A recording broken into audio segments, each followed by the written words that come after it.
Gentlemen, there was a huge upset last night in the presidential primary race in Michigan because although he was predicted to come in 20 points behind Hillary, Bernie Sanders won the state, giving his campaign a much-needed shot in the arm. Here's a photo of Bernie giving his victory speech. I mean, what is that? What is that? It looks like they just woke Bernie up in the middle of the night. I mean, Bernie, you won, come out, give a speech. Where? In front of the garden shed, it's fine.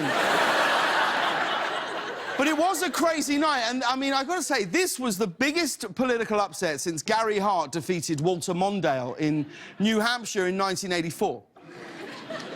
Which is a fact I definitely knew and did not at all just happen to read online, right? But, I mean, I've got to say, I've only just moved here. Is every election this unpredictable? I mean, they said Trump couldn't win, and then he started winning. They said Cruz couldn't win, he started winning. They said Bernie couldn't win, he started winning. I mean, you know what this means, guys. It looks like we're going to have 3 presidents. I mean, really? That's what you want? That's what you want? Hard enough with one.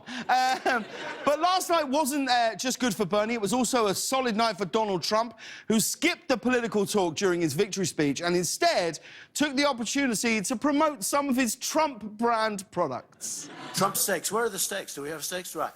We have Trump steaks. He said Trump magazine is out. I said, it is? I thought I read one 2 days ago.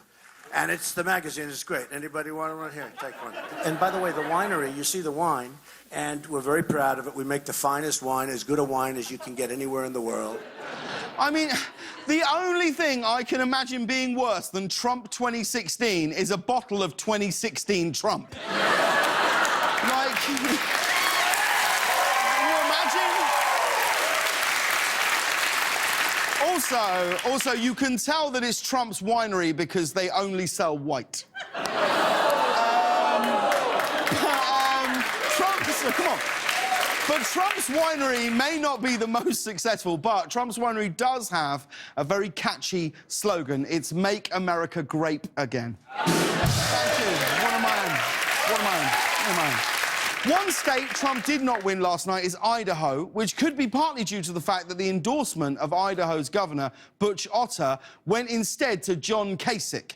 And that Butch Otter endorsement worked. It really did. It propelled John Kasich all the way to a resounding last place. I mean, no wonder Kasich lost. If someone named Butch Otter endorses a presidential candidate, nobody cares. Like, if somebody named Butch Otter endorses a jug band, now I'm listening. But despite his name, you would think that the endorsement of the state's governor is a pretty big deal, and it should be. But wait till you see who Butch Otter ran against to become governor. Welcome to the Idaho Debates, a look at the candidates on the 2014 primary ballot. Governor Otter wants to kill a wolf. I did kill a wolf while it was still on endangered species. Let's go out there and do our logging, do our mining, and... You go in there and you use spiritual warfare. You bind those evil spirits that are behind the fence with the blood of Jesus, take air superiority, and then roll in with your tanks on the ground like the Troopers' lawsuits. Blitzkrieg. Mr. Brown, but yes, the question was about taxes. That was a real debate. Like, it's only me, or I'm surprised that the guy in the suit is the one named Butch Otter.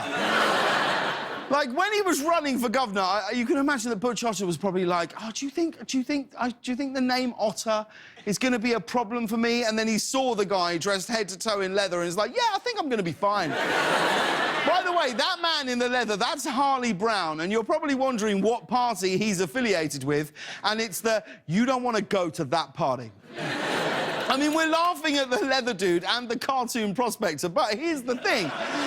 Come on, here's the thing, right? Compared to the candidates we have in the Republican presidential primary, these guys are looking pretty good. I mean, Harley Brown, do you think you could be president? I'm about as politically correct as your proverbial turd in a punch bowl. He could be the nominee, he really could.